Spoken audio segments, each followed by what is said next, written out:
दोस्तों नमस्कार। बिहनिया संजय से मैं कौशल तिवारी। इस देश में न महंगाई मुद्दा है और न ही बेरोजगारी मुद्दा है और न ही टुकड़ों में बिक रहा हिंदुस्तान ही मुद्दा है और न ही तानाशाही पूर्ण रवैया ही मुद्दा है।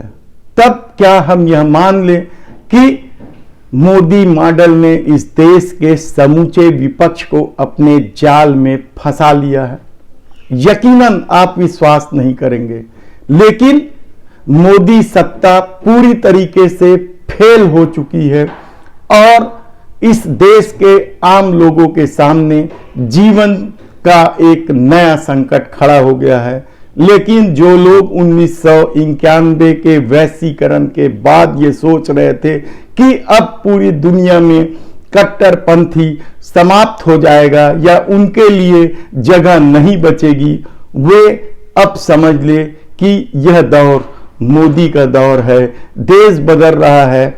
कश्मीर से लेकर कन्याकुमारी तक नफरत के सैलाब इस कदर बोए जा चुके हैं या नफरत के बीज इस तरह से बोए जा चुके हैं कि इसमें आम आदमी पीस कर रह गया है, विपक्ष फंस कर रह गया है। तब सवाल यह है कि क्या लोकतंत्र कमजोर हुआ है? क्या सिर्फ चुनाव में वोट देना ही लोकतंत्र रह गया है? सवाल बहुत से हैं, लेकिन सबसे बड़ा सवाल तो यही है कि मोदी मॉडल ने विपक्ष को बुरी तरीके से अपने जाल में उलझा दिया है और वे वही सब करने लगे हैं जो मोदी मॉडल चाहता है और अपने पीठ पर लाकर विपक्ष को आसानी से जीत दर्ज कर लेता है। तब सवाल ये नहीं है कि विपक्ष क्या करे, सवाल ये भी नहीं है कि आम आदमी अब क्या करे, क्योंकि यूक्रेन और रूस के संकट के बाद जिस तरीके से मोदी मॉडल ने मीडिया को लेकर, चौथे स्तंभ को लेकर जिस तरीके से अपनी भूमिका का निर्वाह किया, वह हैरान कर देने वाला है। इससे पहले भी खाड़ी युद्ध से लेके और भी विपरीत परिस्थितियों में भारत ने अपने देश के लोगों को लाया, लेकिन इस तरीके से न कभी पीठ थपथपाई गई और न ही तालियां बजवाई गई। लेकिन हम फिर कह रहे हैं, ये मोदी मॉडल वाला देश है जहां कश्मीर फाइल्स जैसी फिल्मों को प्रधानमंत्री खुलेआम समर्थन करके इस देश में एक नया मॉडल तैयार कर रहा है।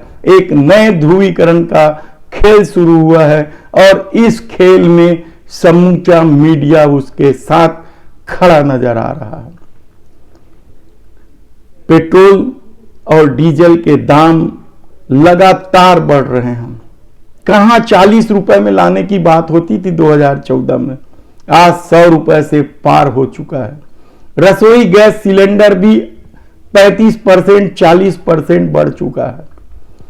खाने पीने की तमाम वस्तुओं की कीमत 35 से 40% बढ़ चुका है, लेकिन महंगाई इस देश में मुद्दा नहीं बन पा रहा है, बल्कि महंगाई के सपोर्टर खड़े हो गए हैं। और यह पहली बार हो रहा है क्योंकि यह मोदी मॉडल है। सब तरफ हाहाकार है, किसान नाराज हैं, लेकिन उनकी नाराजगी का कोई मायने इसलिए नहीं रखता क्योंकि जिन क्षेत्रों के किसान नाराज थे वहीं से मोदी सत्ता ने भारी भरकम जीत हासिल की है। ऐसे कितने ही उदाहरण आपको देखने को मिलेंगे। भ्रष्टाचार भी किसी तरीके का मुद्दा नहीं बन पा रहा है। राफेल घोटाले में क्या कुछ खेल हुआ यह किसी से छिपा नहीं है।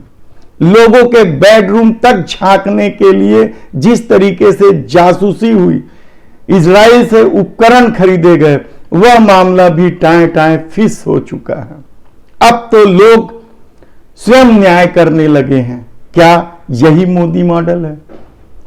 मॉब लिंचिंग से लेकर दूसरे घटनाओं को आप देखेंगे तो इन घटनाओं के आरोपियों को जिस तरीके से सम्मानित किया जा रहा है, जिस तरीके से उनके राजनीतिक कद बढ़ाए जा रहे हैं, यह इस देश के लिए दुर्भाग्यपूर्ण है। देश के लिए दुर्भाग्यपूर्ण तो यह भी है कि हर दूसरा तीसरा सांसद आपराधिक छवि का है, हर दूसरा तीसरा विधायक